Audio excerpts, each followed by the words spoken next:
Pakistan sponsored आतंकी अपनी जो करतूतों हैं उनसे बाज नहीं आ रहे हैं। साफ तौर पर कल जिस तरह से जेवन इलाके में पुलिस की आर्मड पुलिस की बस पर जो हमला हुआ, जिसमें हमारे 14 पुलिसकर्मी पहले जो है 14 पुलिसकर्मी जो है इंजर्ड हुए थे, उनको घायल अवस्था में अस्पतालों में पहुंचाया गया था, जिसके बाद एक एएसआई और 2 कांस्टेबल अभी तक जो है उनकी शहादत हुई है।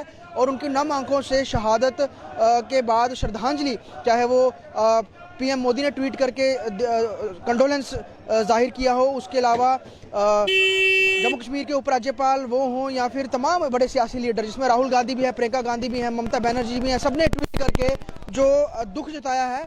और जम्मू में भी अभी शिवसेना डोगरा फ्रंट जो है वो पाकिस्तान के खिलाफ प्रदर्शन कर रही है। जिस तरह से पाकिस्तान स्पॉन्सर्ड आतंकी जो हैं वो हमले कर रहे हैं और पाकिस्तान की ये शह पर ये पूरे आतंकी हमले हो रहे हैं। और उसके बाद लगातार जो गुस्सा है वो पाकिस्तान के खिलाफ है।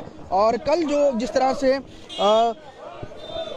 पार्लियामेंट पे अटैक की बरसी भी थी और उसी दिन ये हमला होना कहीं ना कहीं साफ तौर पर एक अंदेशा इस ओर जताता है कि जो आर्टिकल 370 और 35A के एब्रोगेट होने के बाद जिस तरह से जम्मू कश्मीर के हालात सामान्य हो रहे हैं, तो ये आतंकी संगठन जो है कहीं ना कहीं ये संदेश देना चाहते हैं इन हमलों के जरिए कि घाटी में जो स्थिति है वो सामान्य नहीं है, हालात सामान्य नहीं है और डर खौफ का जो माहौल है वो लगातार बना हुआ है। और केंद्र सरकार की जो लगातार जो स्टेटमेंट्स आती हैं, जो वो कई प्रोग्राम्स करते हैं और पूरे दुनिया में एक संदेश बता रहे हैं कि कश्मीर जो है वहाँ पर अब स्थिति सामान्य है, तो उसी को चैलेंज करते हुए आतंकी जो हैं इस तरह के हमलों को अंजाम दे रहे हैं। इससे पहले भी 2 पुलिसकर्मी शहीद हुए थे और आज कल के हमले के बाद अभी तक कुल 3 पुलिसकर्मी हैं जो शहीद हुए हैं, जिसमें कि 14 पुलिसकर्मी कल जो हैं वो घायल हुए थे।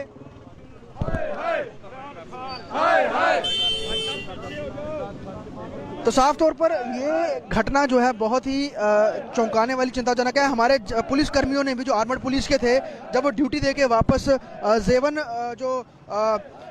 में जो पुलिस का जो बड़ा वहाँ पर लेट हो रहे हैं, वो वापस जा रहे थे और उसी समय जब ये पूरा हमला हुआ तो हमारे जवानों ने भी आतंकियों पर जो है वो फायरिंग की। हालांकि दोनों तरफ से बस के ऊपर जो है वो हमला हुआ था और इस हमले में अभी तक जो है 3 हमारे जो पुलिसकर्मी हैं, बहादुर पुलिसकर्मी, वो शहीद हुए हैं। बाकियों का इलाज अस्पताल में चल रहा है और उनमें से भी ये बताया जा रहा है कि 102 अभी काफ़ी क्रिटिकल है, उनका भी अभी उपचार चल रहा है। और जम्मू में शिवसेना डोगरा फ्रंट जो है प्रदर्शन कर रहे हैं साफ तौर पर, और जो लीडर्स हैं उधर से चलो, ये निकल रहे हैं।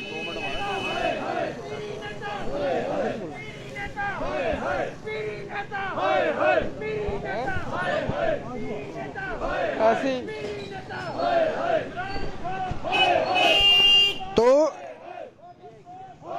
इस तरह की जो हमले हैं ये खास तौर पर उन दिनों पे किए जाते हैं जबकि जिस तरह से कल संसद पे हमले की बरसी थी और पूरा देश उन शहीदों को नमन कर रहा था और घाटी पे इसी दिन आतंकियों ने ये दिन चुना कि वो इस तरह का हमले को अंजाम दें।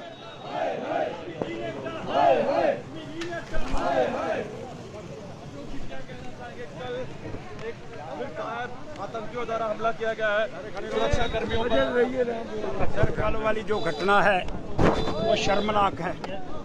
वो शर्मनाक घटना के अंदर सरकार को वहाँ की सुरक्षा पुख्ता करने का प्रबंध करना होगा। और ये जो 2 गज जमीन की बातें करती थी, आज इस औरत को, इस बच्ची को क्या जवाब देने का प्रयास करेगी? 2 गज जमीन इंतजार कर रही है उन लोगों का जो डॉक्टर मिलिटेंट है, उसके लिए लड़ना चाहती है, लेकिन इस बच्ची के लिए कोई नहीं लड़ना चाहता, जिसका घरवाला, जिसका पिता हमसे अलग हो गया और 2 बच्चियां ट्विंस छोड़ करके यहाँ गया। इसलिए श्रीनगर के अंदर 2 मिलिटेंट गिरफ्तार हुए, ये जम्मू के अंदर पाकिस्तानी मिलिटेंट यहाँ पकड़े गए और कई घटनाएं इस तरह की लगातार घट रही हैं। इसलिए मैं मांग करना चाहता हूँ, ये जो लगातार घटनाएं बढ़ रही हैं इस पर श्रीमान उपराज्यपाल को कड़ा संज्ञान लेने का प्रयास करना होगा।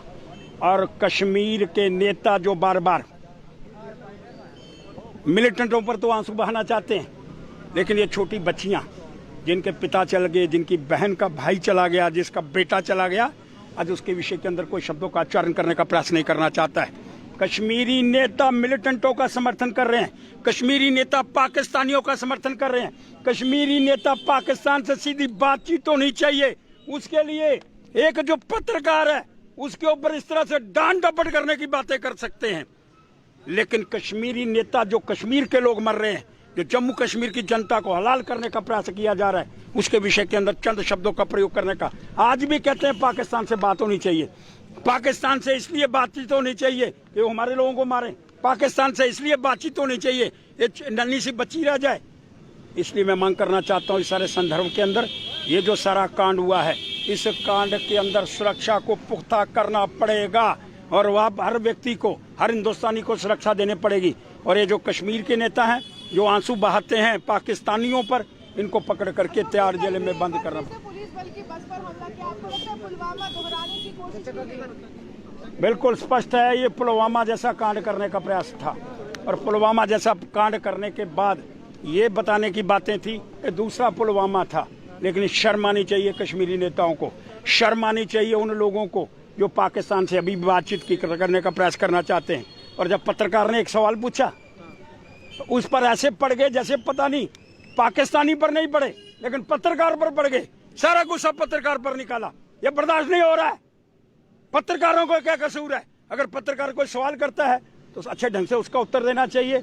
और अगर कुछ लोग पाकिस्तानियों का साथ दे रहे हैं तो मैं कह रहा हूं आने वाले दिनों के अंदर उनके पुतले जलाऊंगा और उनकी पार्टी के हेडक्वार्टर के बाहर धरना दूंगा ताकि इस तरह की कांड फिर दोहराने का प्रयास। पत्रकार कम्युनल करने का प्रयास करते हैं। कौन पत्रकार कम्युनल है? वो खुद कम्युनल है। पत्रकार कोई कम्युनल नहीं है। पत्रकार हिंदुस्तानी है और पत्रकार हिंदुस्तानी का हिंदुस्तानियत निभाने का प्रयास कर रहा है। इसलिए पत्रकार जो है वो पत्रकारिता निभा रहा है और वो पाकिस्तानियत निभाने का प्रयास करना चाहते हैं। वो डॉक्टर फारूक अब्दुल्ला को पूछो जी, और पहले मैं बुब्बा मुफ्ती को पहले पूछ लो। मैं बुब्बा मुफ्ती को बड़ा प्रेम है पाकिस्तान के साथ और कईयों को चाइना के साथ बड़ा प्रेम है। इसलिए इस विषय के अंदर उनको पूछने का आज का प्रोटेस्ट करने का मकसद चाहता हूं, उनके परिवार के प्रति संवेदना व्यक्त करना चाहता हूं और जो हमारे बाकी 11 जवान अभी भी अस्पताल के अंदर है उनकी जल्दी रिकवरी के लिए उनको शुभकामनाएं देना चाहता हूं। अरे पाकिस्तान द्वारा स्पॉन्सर्ड था ये। अरे आप इसमें देखिए कि घेर करके जो है एक हाईली सिक्योरिटी एरिया में उनको घेर करके जो है फायर किया गया ताकि पुलवामा दोहराया जा सके। 14 के 14 हमारे जो पुलिस के जवान हैं निहत्ते उन्हें मारा जा सके। अरे उसके बाद जिस प्रकार से संवेदनाएं दी जा रही है, महबूबा मुफ्ती ये कहती है कि ये जो अटैक था ये कश्मीर की स्थिति को दर्शाता है। अरे कश्मीर की स्थिति जो है वो पाकिस्तानी मिलिटेंट्स के साथ मिली जुली है। तुम पाकिस्तान के मिलिटेंट्स के स्पोक्स पर्सन बन गई हो कि उनकी साइड लेकर के कहती हो कि ये कश्मीर की स्थिति है। अरे शर्म करो, थोड़ी सी शर्म आनी चाहिए। पूर्व मुख्यमंत्री हो तुम, तुम्हारा पिता पूर्व गृह मंत्री था। मिलिटेंटों ने तुम्हारी बहन को अगवा किया था, रुबैया सईद को, फिर भी ऐसी भाषा गंदी वोट बैंक के लिए। और उसके बाद कल पाकिस्तान की तरफ से आरएसपुरा बॉर्डर से एक महिला आई है, उसे मारा गया है। अरे कल 20वीं जो थी वो एक इस जो हमारे जम्मू कश्मीर के पार्लियामेंट पर हमला हुआ था, कल उसकी 20वीं वर्षगांठ थी।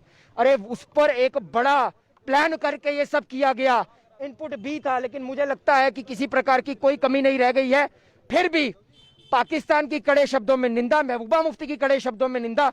और मैं अपने सिक्योरिटी फोर्सेस वालों से भी कहना चाहता हूं, कृपया करके ये जो थोड़े बहुत बचे हुए हैं, जो 370 के बाद बहुत ज्यादा उछल रहे हैं, फुदक रहे हैं, कृपया करके इनका भी सफाया कीजिए ताकि जो ये थोड़ा बहुत इनका मॉड्यूल रह गया है। अरे नया ग्रुप कश्मीरी टाइगर, कौन है कश्मीरी टाइगर? हिजबुल मुजाहिदीन का प्रॉक्सी विंग है ये। अलग अलग विंग से जो है कश्मीर यूथ को इन्फिल्ट्रेट करवा के जो है एक प्रॉक्सी वार लड़ने की कोशिश की जा रही है। कड़े शब्दों में इसकी निंदा करता हूं। ये कभी सक्सेसफुल नहीं होगा। और ये जो कश्मीर के नेता है जो हर वक्त कश्मीर की स्थिति को जो है सियासी नजरों से देखते हैं और कल इस प्रकार की इतनी घटिया बात करना, मुझे लगता है इसकी कड़े शब्दों में निंदा होनी चाहिए। और काम करो, देश के बनो, जो देश का नहीं हुआ वो किसी का नहीं होता। बहुत बड़ी बात है, जो देश का नहीं हुआ वो किसी का नहीं होता। और इस तरह से यहाँ पर ये प्रदर्शन शिवसेना डोगरा फ्रंट जो है वो करते हुए और एक कड़ा संदेश देते हुए साफ तौर पे उन तमाम हमारे पुलिस कर्मियों को जो कि इस समय जिनका उपचार चल रहा है अस्पताल में, और एक एएसआई समेत जो 2 कांस्टेबल जो हैं वो शहीद हुए हैं, 3 लोग कुल हैं, तो उनको भी श्रद्धांजलि दी गई है। और साफ तौर पर कल जिस तरह से 20वीं बरसी थी संसद हमले पर, तो उसी दिन ये हमले को अंजाम देना, और कहीं ना कहीं पुलवामा हमले की तर्ज पर ही ये भी हमला था, क्योंकि जिस तरह से ड्यूटी अपनी देकर जो पुलिसकर्मी हैं वो वापस जो पुलिस एरिया है वहाँ पर वापस गाड़ी आ रही थी, और बिल्कुल उसके ठीक बाहर ये हमला करना सोची समझी ये पूरी रणनीति थी। और दहशत लगातार जो है, खौफ वो घाटी में पसरा रहे, उसी के तहत इस तरह की अलग अलग जो ऑर्गेनाइजेशन जो आए दिन देखने को मिलती हैं, नई नई ऑर्गेनाइजेशंस बन रही हैं, वो अंजाम दे रही हैं। और इसमें जो नए रिक्रूट किए गए आतंकी हैं जिनका कोई पास्ट रिकॉर्ड भी नहीं है, उनका उपयोग हो रहा है ताकि पुलिस को उनको ढूंढने में मुश्किल हो और ये लोग हमले को अंजाम देकर उसके बाद सिविलियंस में मिल जाएं। और ऐसे पिछले कई दिनों में इस तरह की घटनाएं दिखी भी हैं कि ये लोग हमले करके हथियार कहीं छुपा कर और आम जनता के बीच में मिक्स हो जाते हैं और पता ही नहीं चलता ये कहाँ चले जाते हैं। तो पुलिस के लिए एक और ये बहुत बड़ी इस समय चिंता बनी हुई है, जहाँ पर नए रिक्रूट किए हुए आतंकी जो हैं वो हमले अंजाम दे रहे हैं, वहीं नई ऑर्गेनाइजेशन लगातार हमलों को अंजाम दे रही है। और इसी के तहत कल जो हमला हुआ इसके विरोध में, इसको गुस्से में कई सारे बड़े नेताओं ने, जिसमें ममता बनर्जी, प्रियंका गांधी, राहुल गांधी, प्रधानमंत्री नरेंद्र मोदी, उपराज्यपाल जम्मू कश्मीर के मनोज सिन्हा, सब ने जो है वो श्रद्धांजलि दी है और आम कामनाएं की हैं कि जो इंजर्ड पुलिसकर्मी हैं वो जल्द से जल्द स्वस्थ हों। और उसी के तहत कश्मीर में इस समय सिक्योरिटी भी बहुत टाइट कर दी गई है। वीडियो जर्नलिस्ट पवन शर्मा के साथ voice Patel, state times Jammu.